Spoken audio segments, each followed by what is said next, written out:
अस्सलाम वालेकुम, मैं हूं आपका केमिस्ट्री टीचर। प्रीवियस लेक्चर में हमने मॉलिक्यूल को डिस्कस किया था। आज हम आयन को डिस्कस करेंगे। आयन उस स्पीशी को कहते हैं एटम की तरह की होती है। एटम के अंदर से अगर इलेक्ट्रॉन निकाला जाए या डाला जाए तो वो आयन बन जाता है। उसके ऊपर अगर निकाला जाए तो उसके ऊपर पॉजिटिव चार्ज आ जाएगा, अगर उसके अंदर इलेक्ट्रॉन को ऐड किया जाए तो उसके ऊपर नेगेटिव चार्ज आ जाएगा। इसकी डेफिनेशन की बात करते हैं आयन की।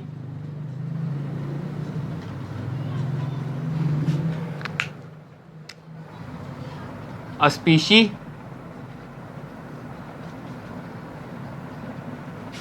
which carry either positive or negative charge।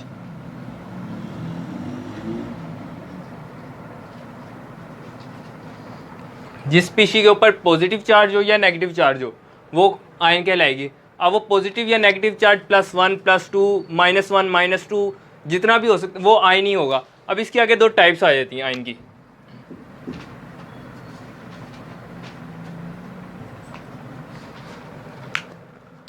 पहली टाइप है हमारे पास कैटाइन।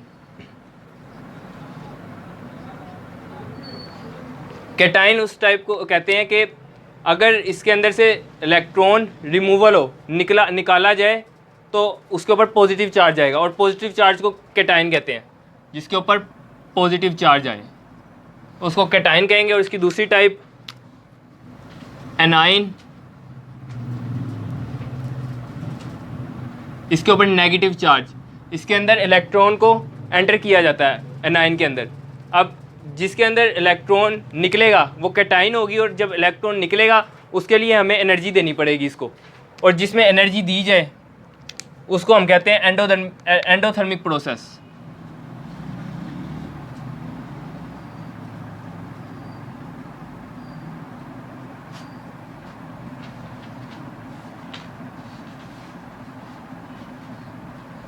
जिसके अंदर एनर्जी दी जाए उसको एंडोथर्मिक प्रोसेस कहते हैं, और जिसके अंदर एनर्जी बाहर आए उसको हम एक्सोथर्मिक प्रोसेस कहते हैं।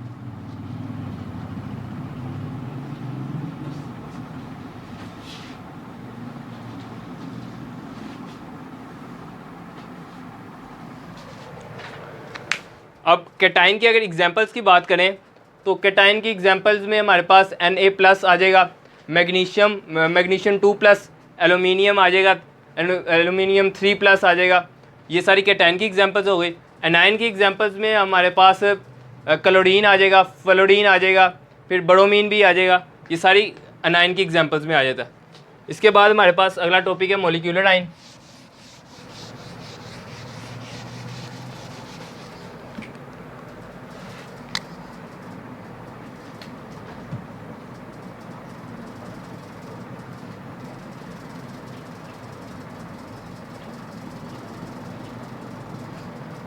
मॉलिक्यूलर आयन, जिस तरह आयन होता है कि एटम के अंदर से इलेक्ट्रॉन रिमूवल होगा या ऐड होगा तो उसको हम आयन कह देते हैं। इसी तरह अगर मॉलिक्यूल के अंदर से एटम ऐड होगा या रिमूव होगा तो उसको हम मॉलिक्यूलर आयन कहते हैं। इसकी डेफिनेशन पे आए।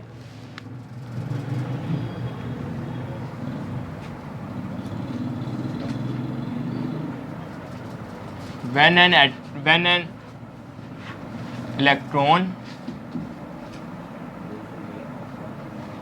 remove or add in molecule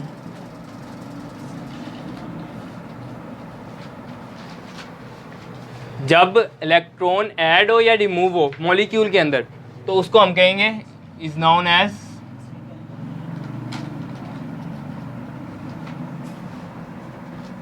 molecular ion.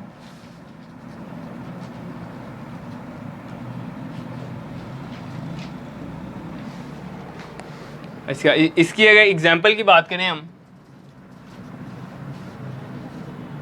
इसकी एग्जांपल में हमारे पास CH4 methane plus N2 plus CO2 plus 2 plus, ये इसकी मॉलिक्यूलर आयन की एग्जांपल्स आ गई। अब मॉलिक्यूलर आयंस में कैटाइंस भी होते हैं और एनाइंस भी होते हैं। अब जो कैटाइंस है ना मॉलिक्यूलर आयन में, ये अनायन की निस्बत ज़्यादा होते हैं।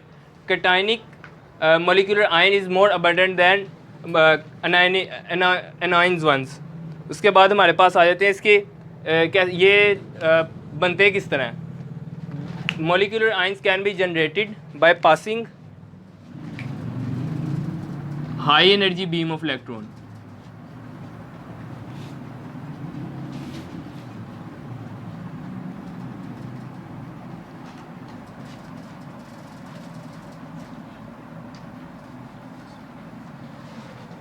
High energy beam of electron या फिर अल्फा पार्टिकल्स हो सकते हैं वो,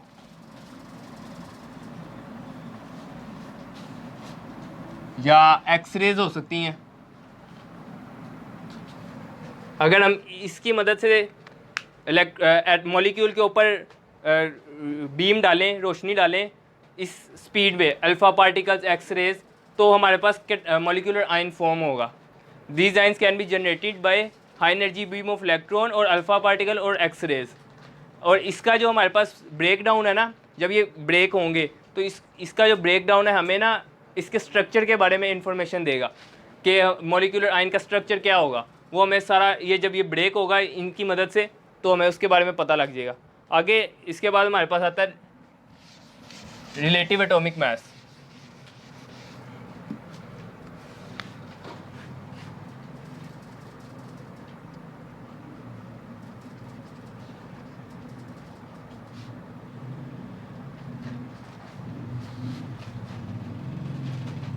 Relative atomic mass is the mass of an atom of an element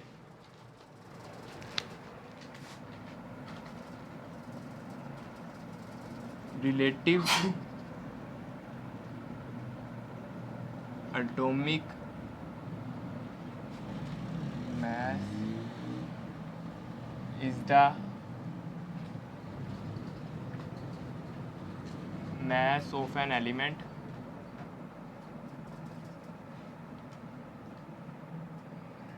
of an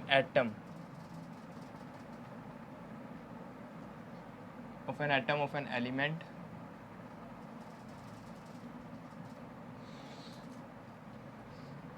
ये relative atomic mass is the mass of an atom of an element. इसको हम compare करेंगे कार्बन 12 के साथ। इसके मास को हम कार्बन 12 के साथ जब कंपेयर करेंगे तो हमारे पास रिलेटिव एटॉमिक मास आएगा। इसकी एग्जांपल की बात करें अगर हम, तो हाइड्रोजन जिसका रिलेटिव एटॉमिक मास होगा 1.008 AMU, इसका हाइड्रोजन का होगा।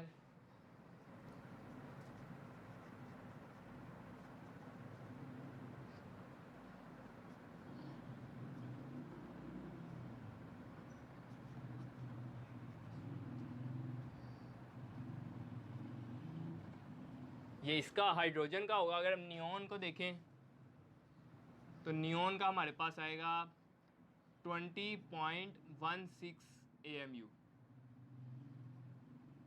ये इसकी एग्जांपल्स आ गई रिलेटिव एटॉमिक मास की। उम्मीद है कि आपको लेक्चर समझ आया होगा।